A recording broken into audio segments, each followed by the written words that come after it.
الله أكبر الله أكبر الله أكبر لا إله إلا الله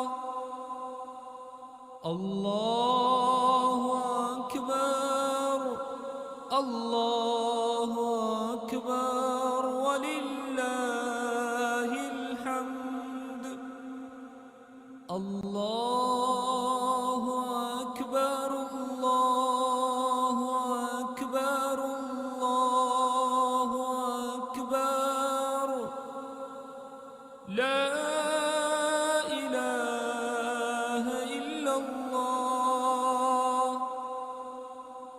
الله أكبر الله أكبر ولله الحمد الله أكبر كبيرا والحمد لله كثيرا وسبحان الله بكرة وأصيلا وصلى الله على سيدنا محمد وعلى آله وصحبه وسلم تسليما كثيرا الله أكبر الله أكبر الله أكبر لا إله إلا الله الله أكبر الله أكبر ولله الحمد الله أكبر الله أكبر الله أكبر لا إله إلا الله الله أكبر الله أكبر ولله الحمد الله أكبر كبيرا والحمد لله كثيرا وسبحان الله بكرة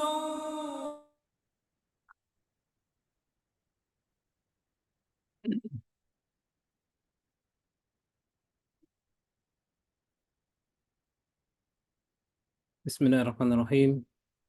الحمد لله رب العالمين والصلاة والسلام على سيدنا محمد وعلى آله وصحبه أجمعين. سبحانك لا علم لنا إلا ما علمتنا إنك أنت العليم الحكيم ولا حول ولا قوة إلا بالله العلي العظيم. نويت التعنى والتعليم والتذكر والتذكير ونفع إثار الاستفادة وحتى أتمسك بكتاب الله وسنة رسوله صلى الله عليه وسلم ودعاء إلى هدى ودلالة على خير ابتغاء وجلال وطاعته وقربه وثوابه سبحانه وتعالى. اللهم علمنا مما ينفعنا وينفعنا بما تعلمنا وانزلنا من فضلك علما وتعليما إنك على كل شيء قدير. الله أكبر الله أكبر الله أكبر لا إله إلا الله الله أكبر الله أكبر ولله الحمد الله أكبر الله أكبر الله أكبر لا إله إلا الله الله أكبر الله أكبر ولله الحمد الله أكبر الله أكبر الله أكبر لا إله إلا الله الله أكبر الله أكبر ولله الحمد الله أكبر كبيرا والحمد لله كثيرا وسبحان الله بكرة وأصيلا لا إله إلا الله وحده صدق وعده ونصر عبده وعز جنده وهزم أحزاب وحده. لا إله إلا الله ولا نعبد إلا إياه مخلصين له الدين ولو كره الكافرون. اللهم صل على سيدنا محمد وعلى آل سيدنا محمد وعلى أصحاب سيدنا محمد وعلى أنصار سيدنا محمد وعلى أزواج سيدنا محمد وعلى ذرية سيدنا محمد وسلم تسليما كثيرا. رب اغفر لي ولوالدي رب ارحمهما كما ربياني صغيرا. الحمد لله. السلام عليكم ورحمة الله وبركاته. And so part of the reason why I began with the glorification of Allah subhanahu wa ta'ala, doing some of the takbirat and also the extension thereof, is because these are days of glorification. These are days of remembering Allah subhanahu wa ta'ala. These are days of praising Allah subhanahu wa ta'ala, glorifying Allah subhanahu wa ta'ala, and remembering Allah subhanahu wa ta'ala. This is actually the Eid Akbar. This is the greater Eid. And so oftentimes we will associate Ramadan in terms of the Eid al-Fitr as sometimes being the greater Eid, because we go through the entire month of Ramadan, fasting and praying in the night, and the other acts of ibadah that we may do. But actually, the Prophet Muhammad sallallahu he informed us that this is the Eid al-Akbar, this is the greater Eid. And part of the reason for that is because even though some of us were not able to do so, however, there are some of us who have made the Hajj. And anyone that's ever made the Hajj, you know that this is the culmination of all of your acts of ibadah. That all the acts of ibadah can be done in the Hajj. That's the aspects of prayer, fasting, zakat, and the Hajj itself can all be culminated when a person actually goes on Hajj. And so this is the culmination of our worship of Allah subhanahu wa ta'ala. And so this is the greater Eid, and this is something that we should be very mindful of, that we don't forget. Is that, as the poem goes, that some of you may have heard me mention in the previous Eids that we may have been together, and that there's a line of poetry where it states, العيد ليس لمن يلبس جديد العيد لمن طاعته يزيد. That the Eid is not for the person that wears new clothes. And then in extension to that, you can talk about in terms of receiving gifts or getting any type of benefit from the dunya, but rather the Eid is for who? Eid liman ta'atuhu yazid. Is that the Eid is ultimately truly for the one who increases in their obedience to Allah subhanahu wa ta'ala. And so this is something that we have to remember and have and try to be at the forefront of our minds. Is that as one Imam that I had talked to some time ago was reflecting upon, is that we don't want to get into a situation where we treat the Eid greater than we treat the Fara'id. Meaning what? Meaning that, for example, if I go to the Eid Salat, but however, I haven't prayed Salat al-Fajr, how could that be? Because the Eid Salat, according to a good number of the ulama, is considered to be a Sunnah Salat. That this is considered to be a Sunnah Mu'akkada, an emphasized Sunnah, such that a person should not miss it. However, with the Fara'id, that is an obligation. That is something that has to be established. And so, how could it be a situation that a person attends the Eid Salat, however, they have not prayed the Salat al-Fajr, for example? Or a person attends the Eid Salat, but then later in the day, as they may be going out to celebrate with the community and the like, that they miss the Dhuhr Salat or the Asr Salat or the Maghrib Salat or the Isha Salat.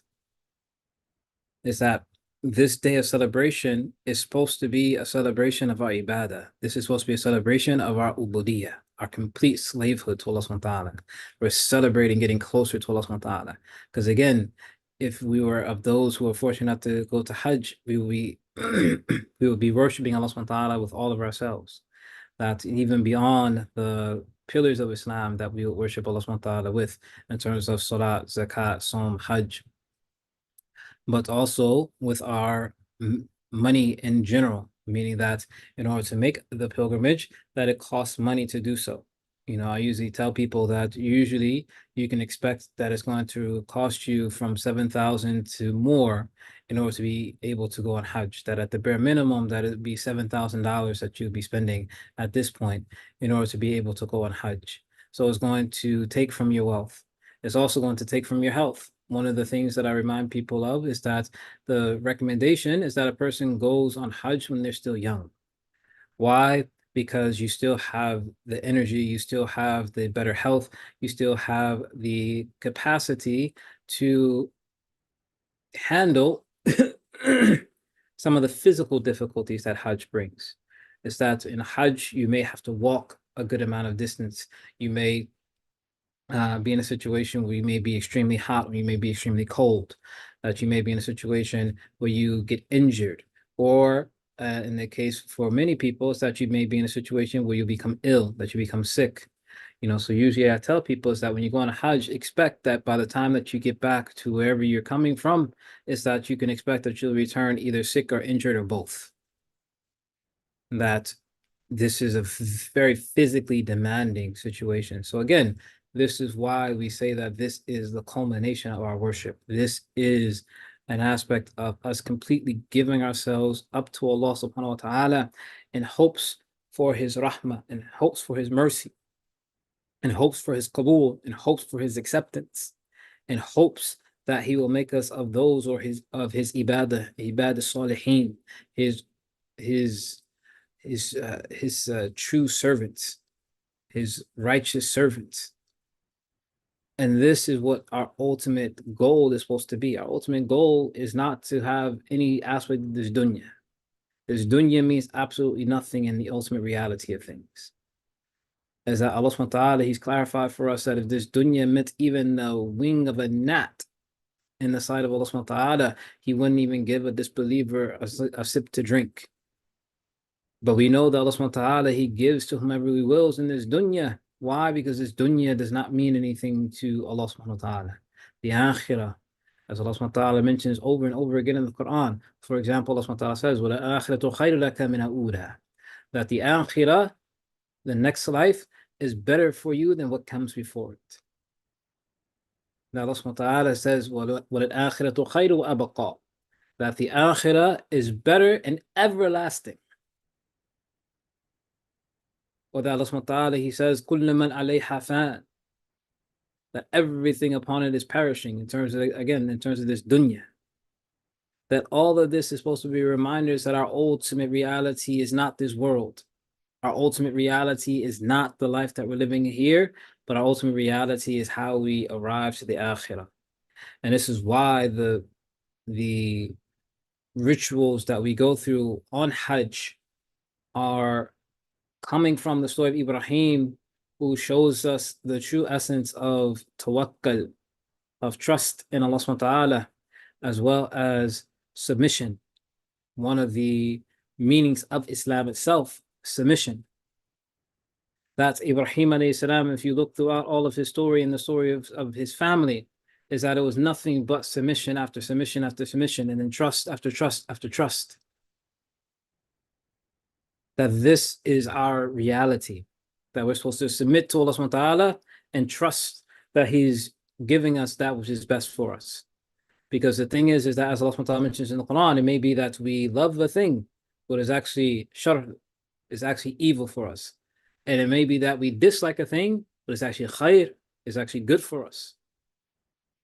And so we have to trust in Allah subhanahu wa ta'ala that everything he tells us to do and everything that he brings us to is ultimately for our benefit. And this is why the Messenger of Allah sallallahu alayhi wa sallam, he informed us that for the believer, it's always a good state. That if good afflicts him, then he is thankful, and that is good for him. And that if a hardship afflicts him, then he deals with it with patience, and that is also good for him. And so the story of Ibrahim alayhi salam in relation to the different acts of worship that we do in terms of the Hajj is a reminder of that submission and a reminder of that trust. That, for example, some of the aspect of Hajj, we don't necessarily know from an aspect of certainty what the hukam, what the wisdom is in some of the acts of worship. However, we do it because Allah subhanahu wa ta'ala has commanded us to submission. And we trust that Allah subhanahu wa ta'ala, he knows best for us. And so we do it even if we don't understand what the ultimate benefit is. That we trust in Allah subhanahu wa ta'ala that when we go for Hajj, that Allah subhanahu wa ta'ala will keep us safe and that He will accept our Hajj. As I was being reminded at a gathering that I attended a few days ago, is that some of the ulama, they consider it to be a major sin. They consider it to be a major sin for a person that is on Hajj, that they go to Hajj and they don't believe that Allah subhanahu wa ta'ala will forgive them. That this is the aspect of trust, is that we trust in Allah subhanahu wa ta'ala that He will have mercy upon us, that He will forgive us. And so again, this aspect of the Eid al-Adha, and that even for those of us who are not able to make it to go to Mecca to do these rites, to visit the house of Allah subhanahu wa ta'ala in person, is that Allah subhanahu wa ta'ala has not left us alone. He's given us opportunities in order to be able to mimic those who are on Hajj. So for example, Allah subhanahu wa ta'ala, He says in Surah Al-Fajr, وَالْفَجْرِ وَلَيَالٍ أَشْرٍ, that Allah subhanahu wa ta'ala in the very beginning of Surah Al-Fajr, He first swears by the Fajr. He says, what Fajr? So by the breaking of the dawn. And then He says, وَلَيَالٍ أَشْرٍ, and by the 10 nights. And the ulama of tafsir, the ulama of Quranic explanation, the scholars of Quranic explanation, they explain that when Allah subhanahu wa ta'ala says, وَلَيَالٍ أَشْرٍ, that the 10 nights, is that there's almost, if not completely ijma', that these 10 nights Allah subhanahu wa ta'ala is swearing by are these nights of Dhul Hijjah. So Allah subhanahu wa ta'ala has given us an opportunity, because the thing is that anything that Allah subhanahu wa ta'ala swears by, that is something that Allah subhanahu wa ta'ala has made, has placed in a state of being, in a state of ta'zim, something that Allah subhanahu wa ta'ala has ennobled, something that Allah subhanahu wa ta'ala has made great. And so Allah subhanahu wa ta'ala, He's swearing by this thing, showing the significance of it. And so the ulama, they mention that the 10 nights, the last 10 nights of Ramadan are actually the best nights. However, the 10 days and the days of Dhul Hijjah, these are the best days. That there's no other days that are better than the 10 days. And so any deeds that we do in these 10 days are always going to be the best that we are going to have. Is that it's going to be something where it's multiplied, because this is also one of the Ashura Hurum. This is also one of the sacred months. And Allah subhanahu wa ta'ala, again, He's given us these opportunities. And so we have different sunnah that the Prophet ﷺ has mentioned to us in order to take advantage of it. So we have the aspect of the udhiyah, the aspect of the sacrificial animal. And it's not an aspect of just the sacrifice of the animal itself, because Allah subhanahu wa ta'ala, He mentions that it's not the blood nor is the meat that reaches Allah subhanahu wa ta'ala. It's not about the animal itself, but what is an aspect of imitating that aspect of complete submission. Because why? What are we imitating? We're imitating Ibrahim alayhi salam's complete submission. Because Ibrahim alayhi salam, when this right was initially established, what was the reality? What was the situation surrounding Ibrahim alayhi salam? Ibrahim alayhi salam was commanded by Allah subhanahu wa ta'ala that he said to his son that he saw in his dream. He saw in manam.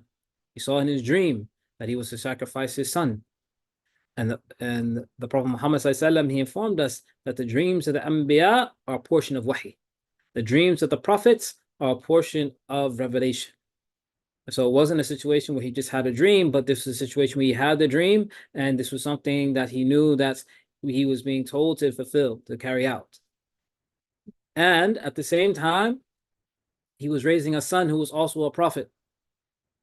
Ishmael, which is the majority opinion, that this was a situation with the Sayyidina Ismail alayhi salam. That Ismail alayhi salam was the son who Ibrahim alayhi salam was said to sacrifice. And what do we see from Sayyidina Ismail alayhi salam? When his father, and you look at this relationship between the father and the son, Ibrahim alayhi salam, we have to remember, Ibrahim alayhi salam had been wanting to have a family. It wasn't until he was elder in age that Allah subhanahu wa ta'ala finally blessed him with a son. And so Ibrahim has been wanting this son, and now Allah subhanahu wa ta'ala is telling him to sacrifice this son. That Ibrahim alayhi salam had to come to a point, what is more important to me, the love that I have for my son or the love that I have for Allah subhanahu wa ta'ala? Because any one of us who may have children, generally speaking, for a person that has a child, you know that that child is usually the most precious thing to you. Is that when you have a child, that child is a person, a being that you would, generally speaking, do anything that you can to help and protect them. The last thing that you want to do is to bring them any type of harm. that the last thing that you want to do would be to place them in a situation where it would be harmful for them. And so Ibrahim alayhi salam, he has a love for his son. But Allah subhanahu wa ta'ala is placed in a position where he's testing Ibrahim alayhi salam. What is greater? Your love for your son or your love for me? Subhanahu wa ta'ala. But look at the response of the son as well. Ishmael alayhi salam was a messenger. He was a Nabi. Ishmael alayhi salam, he says what? Ishmael, he's a prophet. He says what? Ya abati. He says, oh my dear father. His father is telling him about this situation, showing the relationship that Ishmael has with his son. Well, excuse me, showing the relationship that Ishmael has with his father. His father is asking him, what do you think of this? I had this dream vision. Ishmael, he understands. The dreams of the Anbiya, the dreams of the Prophet are part of Wahi. So Ishmael understands that my father is ultimately telling me that I am to be the one to be sacrificed. That my father has been commanded by his Lord subhanahu wa ta'ala by way of this dream to sacrifice me. And just from the outset, we see Ishmael, he says, Ya abati. Those who are familiar with the Arabic language, you know that abati is not just a way of saying my father, but abati is a way of saying in a way of endearment, saying more or less, oh my dear father. Ishmael salam is already trying to make the situation easier on his father. He's saying, Ya abati, oh my dear father, if and ma tu'mar, do as you've been commanded. Satajiduni insha'Allah min as-sabirin. You will find me, if Allah wills, from those who have patience. And so the thing is that for many of us, Allah subhanahu wa ta'ala has not put us in a situation anywhere near to this. And so when we sacrifice our animals, we're imitating what Ishmael and Sayyidina Ibrahim alayhi salam, alayhi salatu wasalam, have to go through.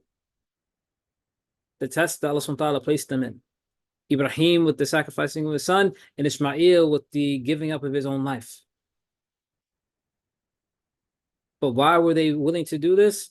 Because they had complete submission. They understood and they had tawakkul that whatever Allah subhanahu wa ta'ala commands me to, that is what is of the ultimate good. And Allah subhanahu wa ta'ala mentioned that this was just a test from him, subhanahu wa ta'ala. And so again, this Eid is a reminder of that. And we can continue to go on and talking about the different realities or the inner dimensions of some of these acts of worship. But Allah subhanahu wa ta'ala, He's allowed for us, even if we're not on the Hajj, to take part in this. And so we can take part in doing the Qurbani or the Udhiyah. That we can take part in fasting, either the Yom Arafah or just the entire 9 days up until Yom Arafah. That we attend the Salatul Eid, that we stay up in the night to try to benefit, and so on and so forth.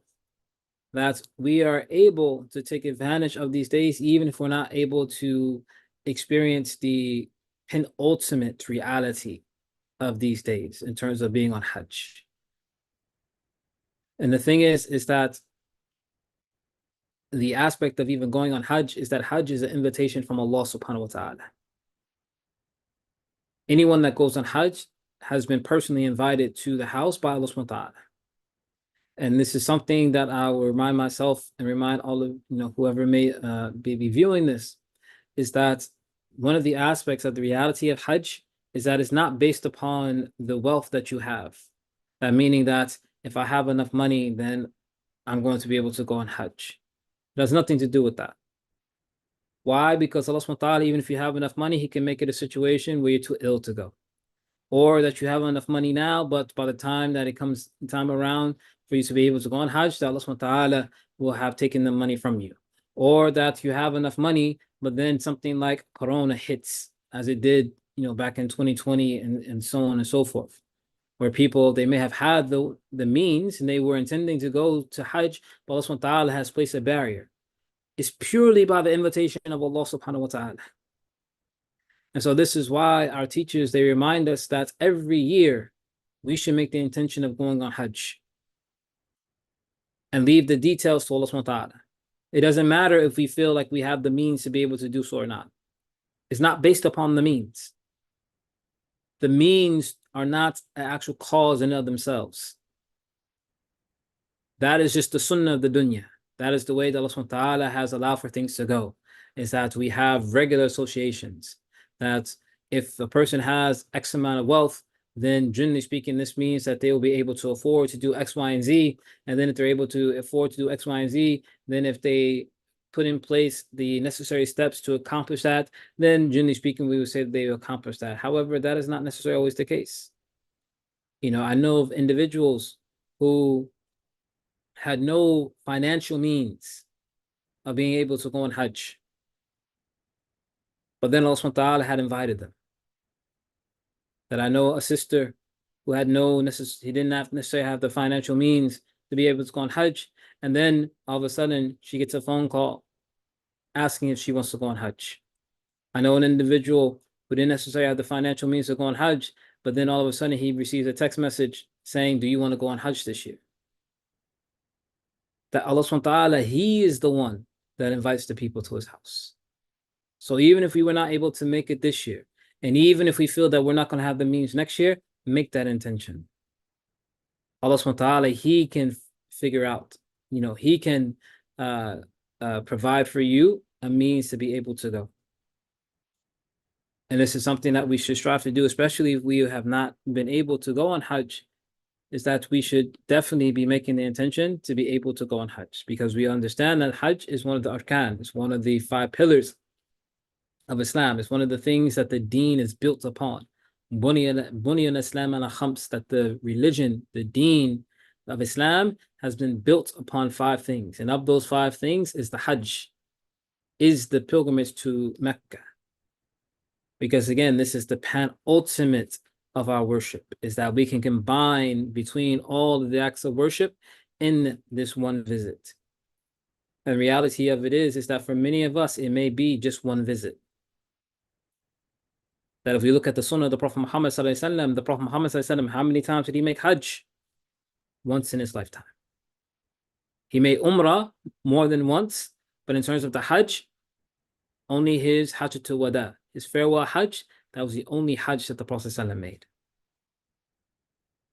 And so for some of us, that may be our situation, that we only may have that one Hajj. And anyone that's been on Hajj, or even if you've been on Umrah, maybe that you've been on Umrah but you have not been on Hajj, you know that that reality, that feeling that you have, that when you go and you sit and then you step into the haram, or that you go and you visit the Prophet Muhammad ﷺ in Medina, there is a palpable feeling that you have that you don't feel anywhere else. That is something that is special of those places. These are places that are blessed in the sight of Allah subhanahu wa ta'ala. But again, even if we're not physically able to be there, we can still have our connection to these sacred times. And so my emphasis for all of us is that make this celebration of Eid a celebration of our increased obedience to Allah subhanahu wa ta'ala. That make it a celebration of our reaffirming our commitment to worship Allah subhanahu wa ta'ala in a manner that is pleasing to Him. That make this a firm commitment that we are going to be of those ibadah salihin, those righteous servants. That whatever our relationship with Allah subhanahu wa ta'ala was prior to this Eid, that we make an intention that we're going to make it better and stronger as we continue with the Eid. That we're going to make sure that after every fard prayer, first and foremost, that we're going to pray every fard prayer. That we're going to make sure that we're praying Fajr, Dhuhr, Asr, Maghrib, Isha. That if we're amongst the men, that inshallah, that we're going to try to at least pray 2 salats in jama'ah every day. And as long as you have a masjid within 10 minutes of you, that should not necessarily be too much of a difficulty. That even if I just say 2 salats, that could just be Fajr and Isha. Because generally speaking, especially now in the summertime, is that usually most people are home during those times. And so for the men, trying to make it a situation where Fajr and Isha, I'm praying in the masjid. And if you do that, if you pray Salat al-Fajr in the masjid and you pray Salat al-Isha in the masjid, then the Prophet ﷺ, he mentioned that that is equivalent to praying the entirety of the night. Because the Prophet ﷺ mentioned that the person that prays Salatul Isha in the masjid, that is as if he prayed half the night. As you pray Salatul Isha in congregation, then it's like you prayed half the night. And then if you go and you pray Salatul Fajr in the masjid in congregation, then it's as if you prayed the other half. And so it's as if you prayed the entirety of the night just by doing that. So inshallah, this is something that we can try to implement as men. And then also remembering to do the adhkar, saying Allahu Akbar, Allahu Akbar, Allahu Akbar, La ilaha illallah, Allahu Akbar, Allahu Akbar, wa lillahi alhamd, making sure that we say that 3 times after every Fard Salat, all the way up until Thursday at Asr. That if for those of us who are specifically celebrating the Eid today on Monday, this will be the case, that we will continue to say this for the Ayyam al-Tashriq, which is going to end at Asr time on Thursday. So meaning that we would say it at Asr time on Thursday, but then that would be it in terms of the obligatory nature. But it should not stop there. It's that we should continually have a regular regimen where we're making dhikr of Allah subhanahu wa ta'ala. Is that the Messenger of Allah, he mentioned, Allah bi dhikrillahi, Allah subhanahu wa ta'ala, he mentions, Allah bi dhikrillahi tatma'inna qulub, that Allah subhanahu wa ta'ala, he says, is it not except by the remembrance of Allah subhanahu wa ta'ala that hearts find rest. And that the Messenger of Allah, he mentioned to one of the Sahaba that do not allow for your tongue to cease to be moist with the dhikr of Allah subhanahu wa ta'ala. That just regularly, that we should always be striving to be in the dhikr of Allah subhanahu wa ta'ala, be reminded of Allah subhanahu wa ta'ala, trying to strive to be close to Allah subhanahu wa ta'ala, doing whatever we can to increase in our relationship with Allah subhanahu wa ta'ala, and that is going to help us in all of our affairs. And I'll end with this, is that one of the major problems that we see in our times today is this aspect of depression and anxiety being on the rise, being on the increase. And one of the ways that this is happening is that people have a sense of hopelessness. And the reason why people have a sense of hopelessness is because they don't know their ultimate reality, meaning that they don't know what they've been created for. Is that we as people, we've been created to worship our Lord subhanahu wa ta'ala. And we've been created to strive for the akhirah. But for people who are living in a sense of hopelessness, that they don't have Allah subhanahu wa ta'ala, they don't believe in the akhirah, or they're disconnected. So maybe that they're Muslim, for example, but they don't have a strong connection to Allah subhanahu wa ta'ala, so that their belief in the akhirah is questioned, or their relationship with Allah subhanahu wa ta'ala is not as firm, and so they have doubts that are placed into their hearts, then this will ultimately lead to these things becoming more and more prevalent. Why? Because now everything is about the dunya. And if our reality becomes that everything's about the dunya, then it's going to be a very depressing state. Why? Because as Imam Haddad had mentioned in a qasida that he had written, when talking about the dunya, he says, تفكر في فناها وفي كثرة عيناها وفي قلة غناها. That contemplate, remember, think about, do tafakkur. Make this a mental regimen that you do for yourself in terms of its ending nature. تفكر في فناها. That remind yourself of its ultimate ending, meaning that everything in this dunya is going to perish. كل من عليها فان. Everything upon it is going to perish. So in that in of itself is a reminder and reality for us that I should never place my full love and commitment in anything in this dunya, because if I do, then I'm always going to be disappointed. Why? Because eventually I'm going to lose that thing. And then he says, وَفِي كَثْرَةِ إِنَاهَا. And remember its many hardships and difficulties. That just, think about all the different difficulties that you go through in life, and how this is just going to be a constant thing that we're going to continuously go through. وَفِي قَلَتْ غِنَاهَا. And think about its very few actual riches or its actual benefits. That how much do we have that we truly benefit from? Like even from the standpoint of money, like the ulama, they mentioned the reality of money.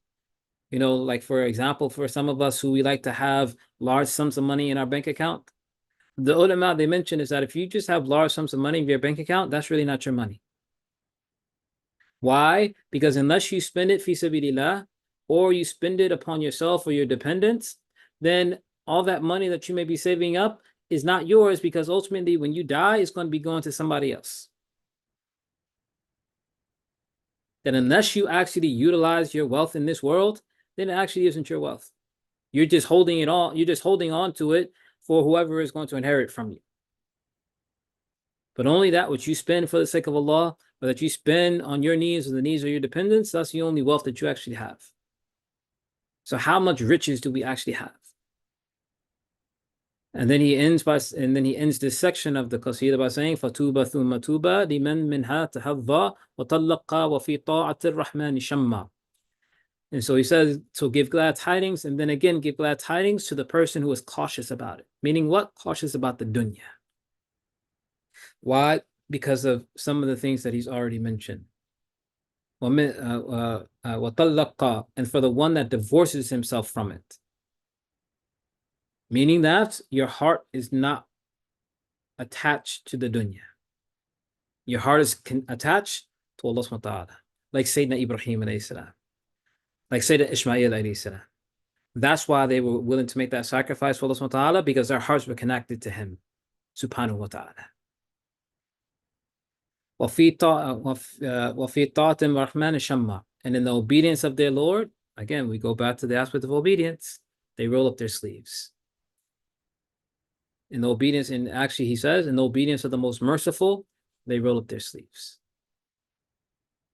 That yes, it's not necessarily going to be easy in order to fulfill the different acts of obedience to Allah subhanahu wa ta'ala, but remember at the same time that He's most merciful. So that even when we make mistakes or even when we fall short, Allah subhanahu wa ta'ala, He loves to forgive and He loves to pardon. So may Allah subhanahu wa ta'ala accept these blessed times from us and from all of you. May Allah subhanahu wa ta'ala benefit us in these blessed days, because we are still in blessed days. Because even after these 10 days are going to pass, we're still in the sacred month of Dhul Hijjah, and then after that we're going to also be still in the sacred month of Muharram. And so we are still in blessed times. And so may Allah subhanahu wa ta'ala allow us to increase in khair and in all types of goodness in these times, and also the times to come, bi'ithnillah. Wa sallallahu ala sayyidina Muhammadin wa ala alihi wa sahbihi wa sallam. Allah subhanahu wa ta'ala ala wa huwa hasbuna wa ni'mal wakeel. Assalamu alaikum wa rahmatullahi wa barakatuh. Allahu akbar, Allahu akbar, Allahu akbar, Allahu akbar, Allahu akbar, wa lillahi alhamd. Assalamu alaikum wa rahmatullahi wa barakatuh.